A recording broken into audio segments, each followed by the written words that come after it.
they feature the 4 highest ranked teams in the world. France will face Spain on Tuesday in Dallas. Argentina take on England on Wednesday in Atlanta.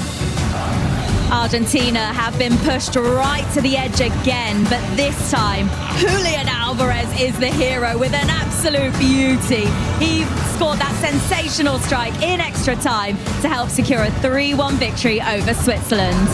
And just have a look at the scenes in Buenos Aires, where it is gone midnight over there. We will continue to bring more reaction and highlights of the final quarter-final of the tournament after this break. Beauty, wasn't it? Beautiful. Look at this crowd, by the way. This will have felt for Argentina like they're playing at home. Kansas City, we're not in Buenos Aires or somewhere else. It looks it's like amazing. It? It's incredible. You know, all the stadium is just white and blue, completely most white. It's incredible. They never stop singing, jumping, and supporting Argentina. Have we seen all parts of this character of this Argentina squad tested in the knockout rounds, Peter? I think we get many, many days to talk about this now. I just felt, you know, I've seen the Switzerland manager there. I feel a little bit for them today because at the end of the day, I think it was a really silly decision from the referee, the Portuguese referee, to send them ball of war. It was within his discretion, but my God, look at Messi. Messi didn't have the best game today. This is a different Messi. We've never seen him like this before, celebrating and being so much part of a team, and it's absolutely fantastic to see. We saw those celebrations after the Egypt win. There were tears on Messi's face. And now look at these celebrations, shirt in the air in front of those Argentina fans. They are through to another World Cup semi-final as they look to continue to defend their trophy, Javier. Yeah, definitely. I think there's more a feeling of relief from Argentina. You know, Peter was saying correctly. I think Messi didn't perform in the way that we're used to it. You know, he had an assist though, so he's been assisting and scoring a goal in every of his matches. But that's the beauty when you have a team behind you. You know, you can maybe not play in your best way, but then your teammates respond from you. Your teammates back you up, you know. Have a little watch and a listen to this crowd responding to that Argentina team on the pitch.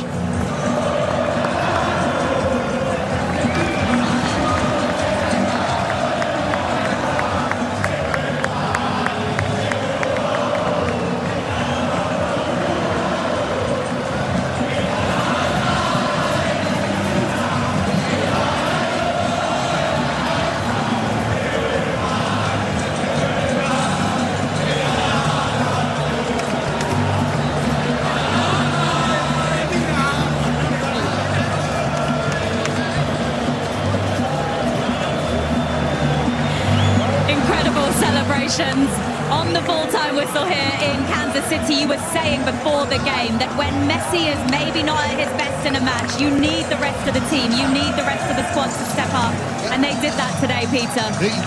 We've always said that Argentina is a very good, a very, very solid team, and they have Messi, he gives them that extra. Today, it was a team. Again today, I have to say, like the other 2 games in the knockout rounds, they were pushed all the way to the end. But they're playing England now. Today they were pushed by Norway. They were pushed by Mexico before. So when we have this semi-final now coming on, it's going to be interesting to see how much energy is left in the tank for these 2 teams. More to come on Argentina, but another word on Switzerland, Javier, who down to 10 men were absolutely brilliant, all the way through extra time as well, and they're the first team to stop Messi scoring in 10 World Cup games. Yeah, definitely. There's a way that you want to lose is like this, you know, giving everything, you know, leaving everything for the referees or the controversies aside. You put the effort, you run, you defend, you make things completely difficult for Argentina. So look at this manager. I think they did pretty well for the second time they were in this stage of the knockouts, you know, in quarterfinals. So I think they did amazing and brilliantly. Obviously upset because you always want to win. Yeah, they deserve a lot of credit for how they performed out here today, but the semi-finals are now set. Post game on Fox is presented by Michelob Ultra. Argentina are now just 2 steps away from becoming the first back-to-back World Cup winners since 1962. Julian Alvarez and Lautaro Martinez on target in extra time to seal a 3-1 victory over Switzerland.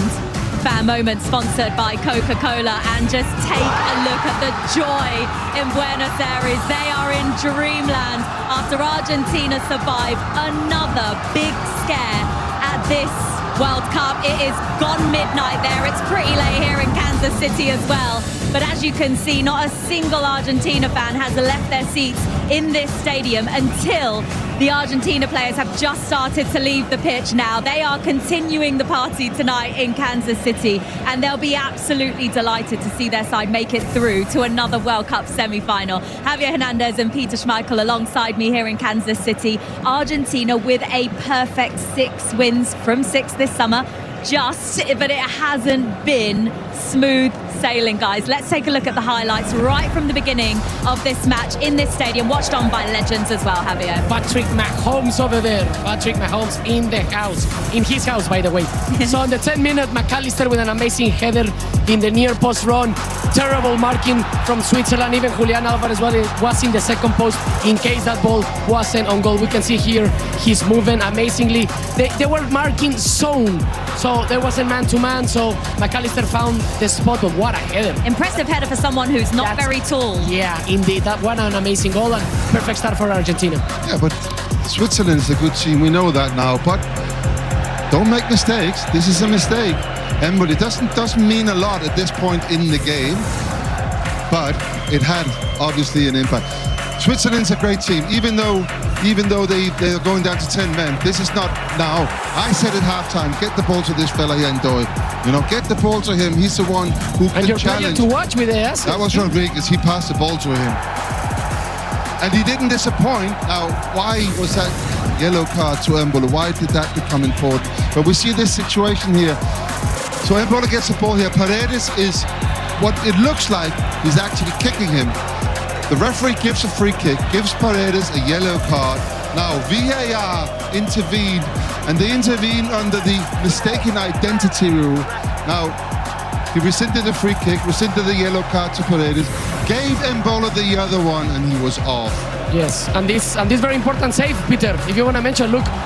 Oh, unbelievable what save. A save. That is at the very... It's difficult, right? Because there's a lot of bodies over there around. Right at the end of normal time now. Kobel kept them in the game, but... Yeah, and then what changed completely everything, you know? Lopez with the pass behind, and look at this. Look at this, absolutely banger. It's amazing, it's amazing. You can see in the celebrations, everyone knew that the game was over. Top bins. Wasn't that your player to watch? That was my player to watch, plus he was the player of the match as well, so... I know a little bit about football, I guess. It's an unbelievable goal at that point of the match, and also Julian Alvarez's first World Cup goal this summer. Yeah, and then you know, you're down to 10 men, you got to go for it.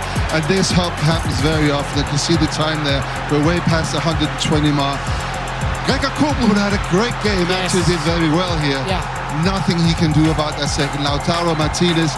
And, my God, have you not seen what happened to Jordan Henderson, my friend? Oh, he survived that one. And look at the celebrations at full time of this game. You know what? Obviously his record got broken today. He doesn't care. This is amazing. He's broken so many records in his career. This not scoring in this game doesn't mean anything to him. He's through to the semi-final. Yeah. Yes, Switzerland stopping Messi from scoring for the first time in 10 World Cup matches. Just a final word on Switzerland before we talk about what's to come for Argentina, Javier, because they played over 63 minutes of this match down to 10 men, and they pushed the world champions right the way to the end of this game. Just how much credit do they deserve for how they performed? Yeah, they deserve a lot of praise, you know, because they were close to fulfill the plan, you know, after that sent-off. It was that taking this game into penalty kicks, and then we see what happens, you know. They were very close, but then such an amazing goal from Julian Alvarez. There's nothing that you can do, you know, you cannot defend that. It's an amazing goal. I think Landon said in commentary, this Switzerland team will not go away for many years. It's rejuvenated from what we've known 4 years ago. The coach has done really well. It's kept some of the experienced players. And don't forget, they went all the way to penalties against Colombia. That's a price to that. It's costing a little bit. And what they did today with 10 men was just absolutely fantastic. And don't forget, it was against the current world champions. So all credit to Switzerland. Argentina were not at their best today. You could probably say the same in their last two knockout matches as well. But does it matter?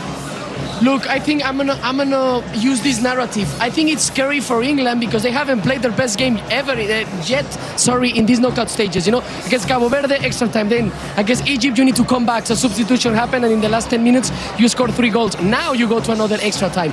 So you want and you expect an Argentina like that if you are England, but if They got out of jail if today, they decide to wake up and play good, it's gonna be tough. I'm not even surprised at that. If you look at how they won the World Cup in Qatar in 2022, they never played a great game. It wasn't like, whoa, but they know how to play the tournament, and we've talked about this. I think England did a little bit of the same today. That was a very impressive performance. Some of the big players stepped up in that game. We've seen that again today. Okay, Messi wasn't the greatest game, but we saw it with Alvarez. We saw it with, obviously, Martinez scored the last goal. But the goalkeeper had 2 big saves in that second half that would have made it either 2-1 Switzerland or 2-2 at the time. Big players at that moment. They know how to play the tournament. So I am not surprised of how Argentina do.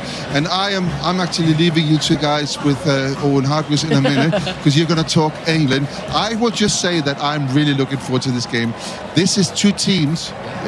Two teams that have not performed particularly well.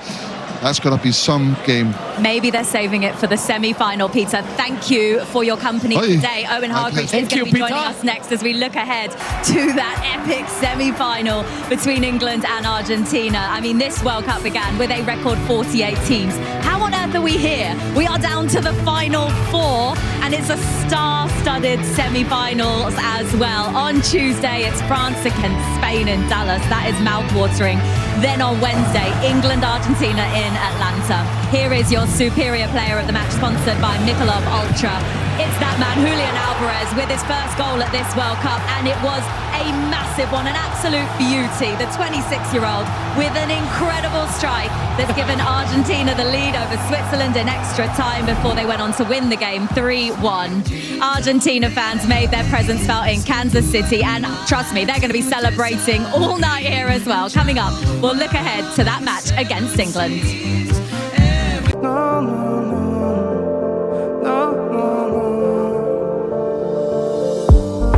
Не забывай, мы потерянный рай, что в тебе таится малая. Но не забирай, пока небо сохранит тот май в ней, пока в небо еще сил набрать. Те стены забудут после